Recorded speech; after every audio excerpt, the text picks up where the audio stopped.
राम कृष्ण हरि, राम कृष्ण हरि, राम कृष्ण हरि, राम कृष्ण हरि, राम कृष्ण हरि, राम कृष्ण हरि, राम कृष्ण हरि, राम कृष्ण हरि, राम कृष्ण हरि,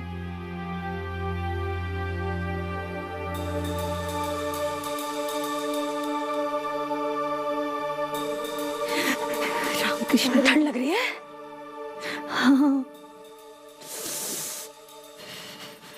राम कृष्ण हरि, राम कृष्ण हरि,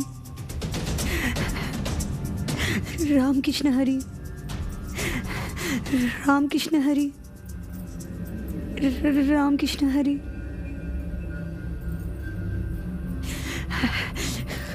राम कृष्ण हरि, राम कृष्ण हरि, राम कृष्ण।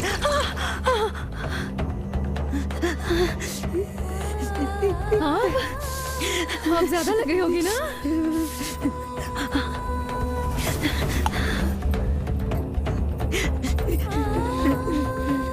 राम कृष्ण हरि, राम कृष्ण हरि, राम कृष्ण हरि, राम कृष्ण हरि, राम कृष्ण हरि।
ये कोई संयोग नहीं हो सकता।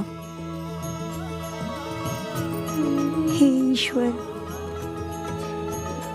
मुझे ऐसा क्यों लग रहा है कि आप मेरी मदद कर रहे हैं, आप मुझे देख रहे हैं, आप जैसे मुझे सुन रहे हैं। राम कृष्ण हरि, राम कृष्ण हरि, राम कृष्ण हरि,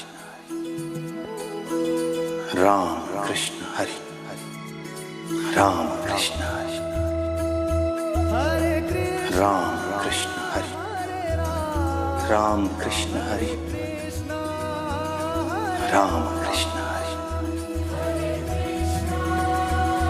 राम कृष्ण। साईं,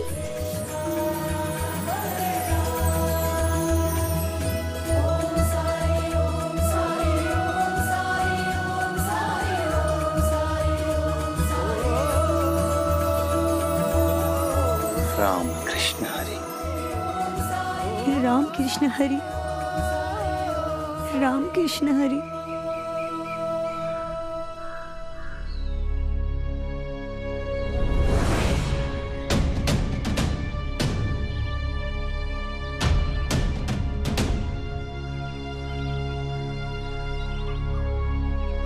माँ, आप कब तक यहाँ पे खड़ी रहेंगी? बीमार पड़ जाएंगी।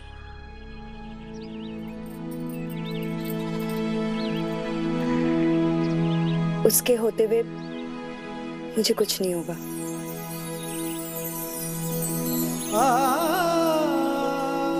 कौन माँ? किसकी बात कर रही हैं आप? वही जिसकी कृपा दृष्टि हम सब पे है। भिक्षा दो माई। अल्लाह मालिक।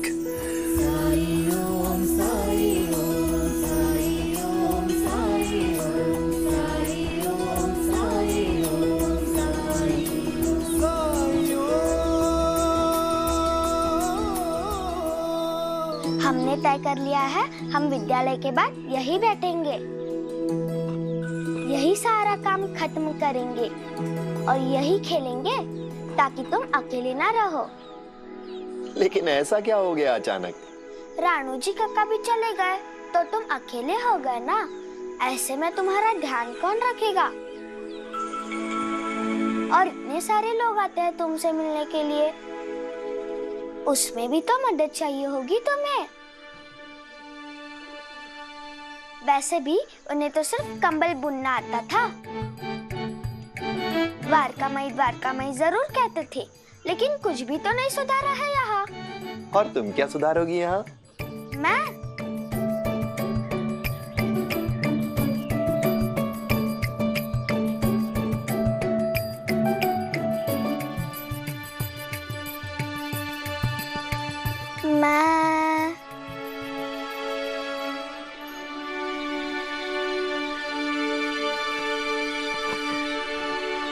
मैं इस पूरे द्वारका माई को सजाऊंगी।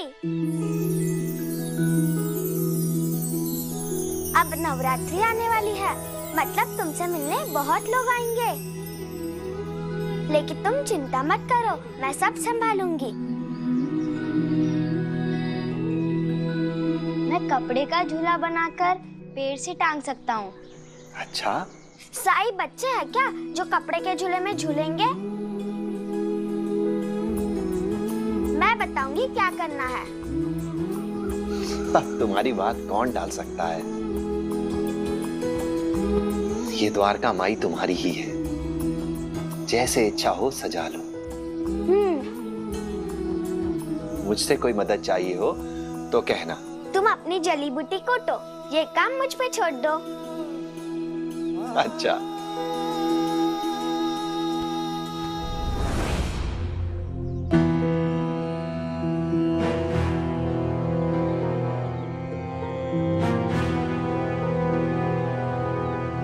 हरिओम।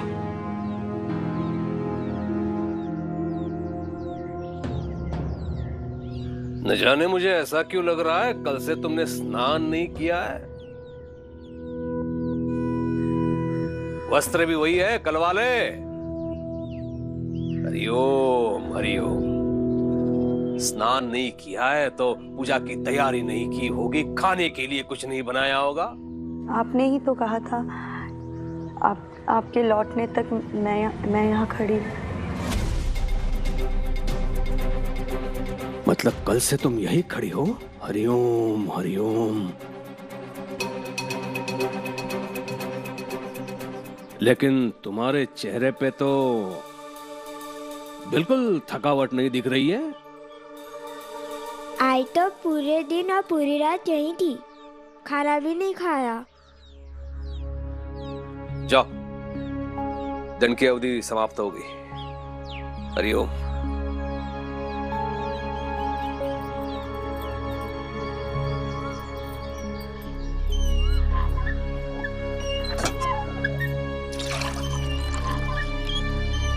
केशव, चुहत्या कहाँ है? बीमार पड़ गई है धूप में खड़े खड़े।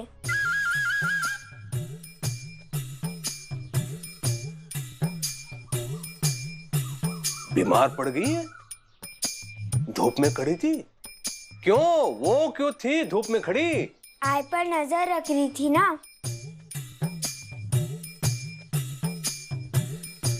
तुम जाओ, पाठशाला जाओ।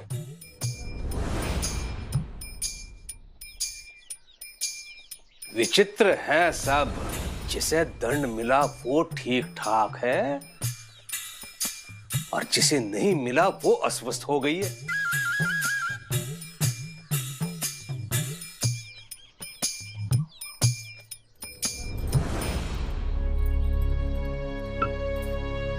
समस्या क्या है जानती हो तुम रुक्मिणी?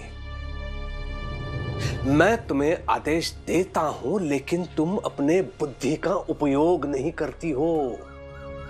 हाँ, आदेश का पालन करना चाहिए तुम्हें, लेकिन अपने विवेक से इतना तो समझ लिया करो कि मेरी मंशा क्या है।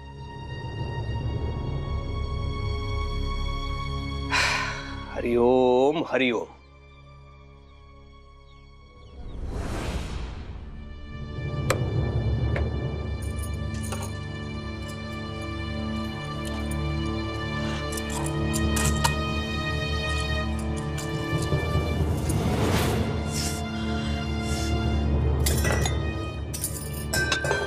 सत्यानाश हो उस लड़के का, ऐसा मोरा है ना, अंधा ही कर डाला मुझे।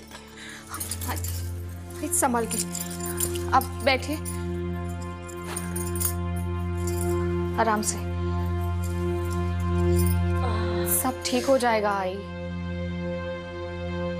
देवा, हम मलहम लगाएगी कि नहीं?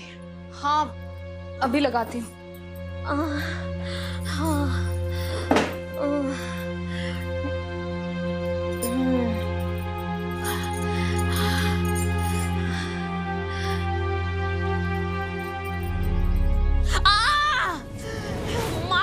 क्या ये क्या है ये? कहीं वो साईं के पास तो नहीं लाई है मल्लम? नहीं आई, कुलकर्णी सरकार ने जो भिजवाया था ये वही है। चलिए हाथ हटाइए, मुझे लगाने दीजिए।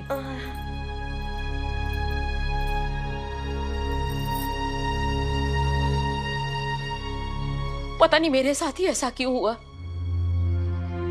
जीवन में कभी किसी से मदद नहीं ली, आज इतनी विवशता लग रही है। हर साल नवरात्रों के दिनों में वो चरणपुर में माता जी का मंदिर है ना, वहां पाठ होता है। विवाह के बाद हर साल जाती रही हूं, लेकिन इस बार पहली बार ऐसा होगा मैं नहीं जा पाऊंगी, मेरी आंखों की वजह से।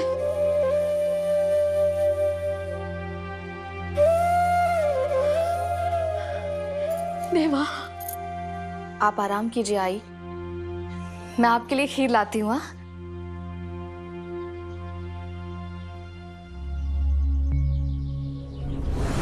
विडंबना देखो, मैं जिसे अपने वश में करना चाहती थी उसी पे निर्भर होने के लिए मजबूर हो गई हूँ आज।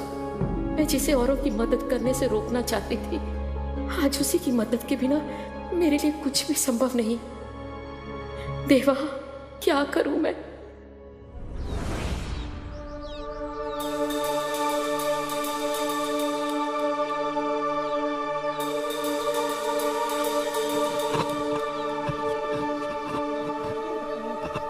केशव,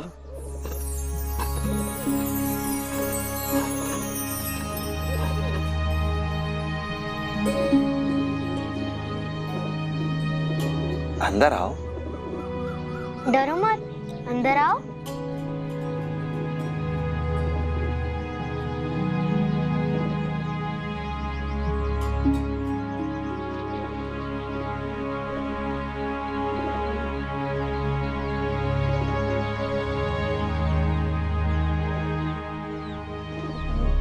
आपको मेरा नाम कैसे पता? अंदर आ जाओ। डरो मत, अंदर आ जाओ।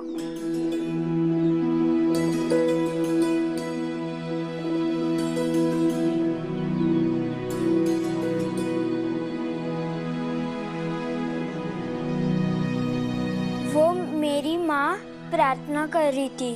वो मतलब मुझे लगा कि आज बहुत सारा काम करना है, हमें यहाँ सजाना है इस जगह को।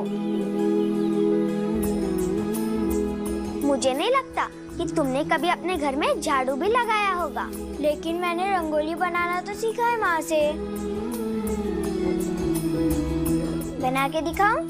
हाँ हाँ, दिखाओ। साई, इसे बनाने में मैं भी आपकी मदद करूंगा।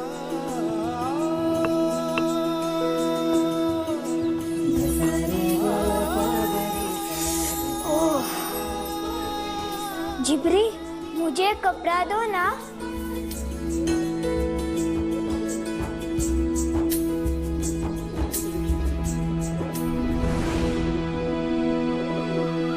बाहर उड़ गया, मैं लाती हूँ, तुम रहने दो, मैं लेके आता हूँ।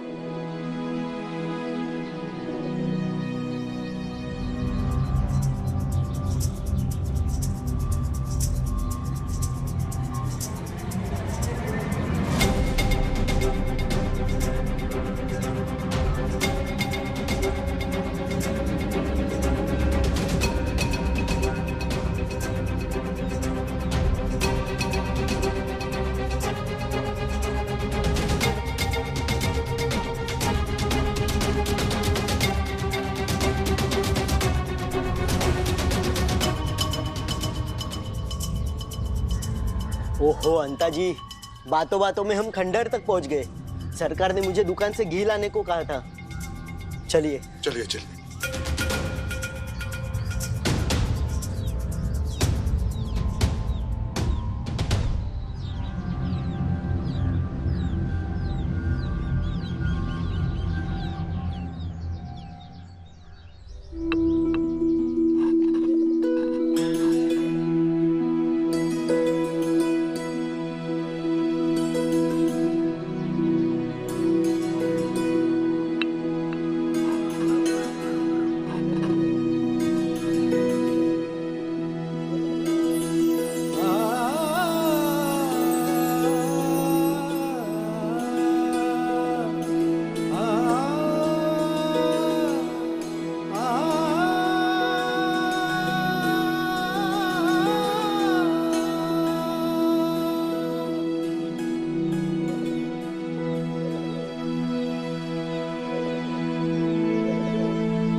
अरे वाह, बहुत सुंदर रंगोली है। सब माँ ने सिखाया है, अगर वो बनाती तो आज भी सुंदर बनती।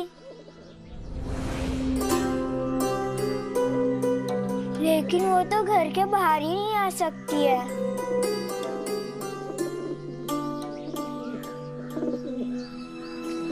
वो चाहेगा तो द्वारका माई तक की सारी बाधाएं मिटा देगा। वो कौन? वही जिसकी कृपा दृष्टि हम सब पर है।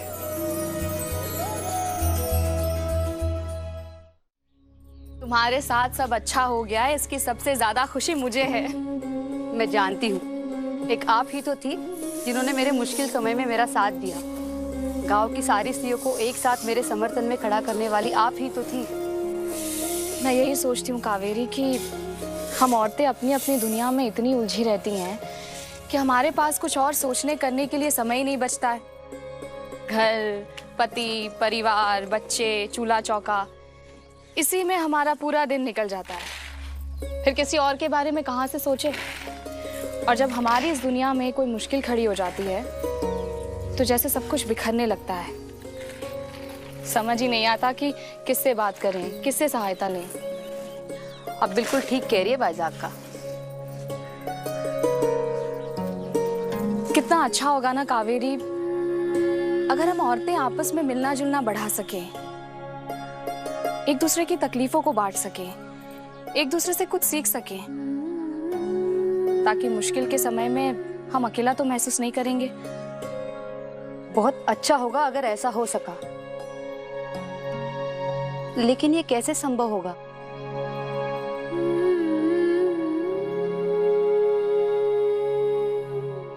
मेरी सासूबाई वो बहुत दुखी हैं कि चरणपुर में नवरात्रि के पाठ के लिए वो नहीं जा पाएंगी। लेकिन अगर वो नहीं जा सकती हैं तो हम पाठ यहीं घर पे कर सकते हैं उनके लिए। हाँ, गांव की सारी औरतों को हम यहीं इकट्ठा करेंगे और पाठ करेंगे और हम में से कोई एक स्त्री पाठ पढ़ेगी। ये तो बहुत अच्छा हो जाएगा।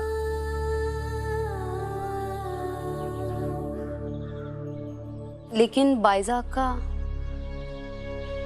क्या, पाठ के लिए तो संस्कृत आना बहुत जरूरी है। हमारे गांव में ऐसा कोई है जो संस्कृत अच्छे से जानता हो? मुझे नहीं लगता ऐसा कोई है।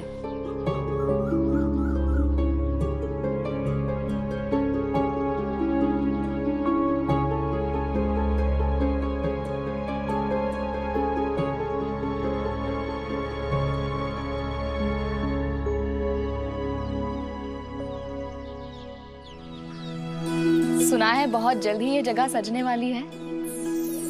बच्चों की मर्जी है मायजा माँ। मैं अप्पा जी से कहूँ मदद करने के लिए, बच्चे अकेले कैसे करेंगे? बच्चों ने सोचा है तो उन्हें करने दो मायजा माँ।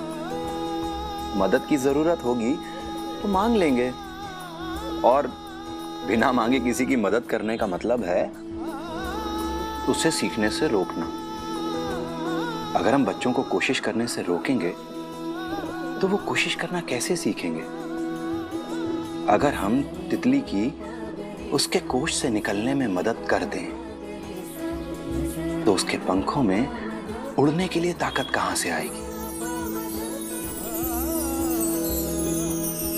ठीक कहा साईं। मैंने सोचा है कि नवरात्रि में गांव की औरतें एक साथ बैठकर पाठ करें। लेकिन अब समस्या ये है कि हम में से किसी को भी अच्छे से संस्कृत नहीं आती है। क्या तुम हमारे लिए पाठ पढ़ोगे?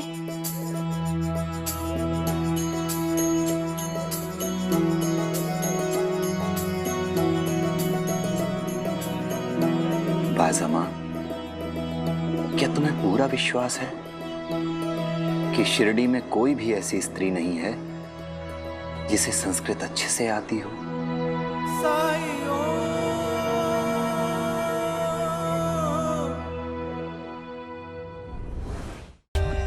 For more updates, subscribe to our channel, click the show links and enjoy watching the videos.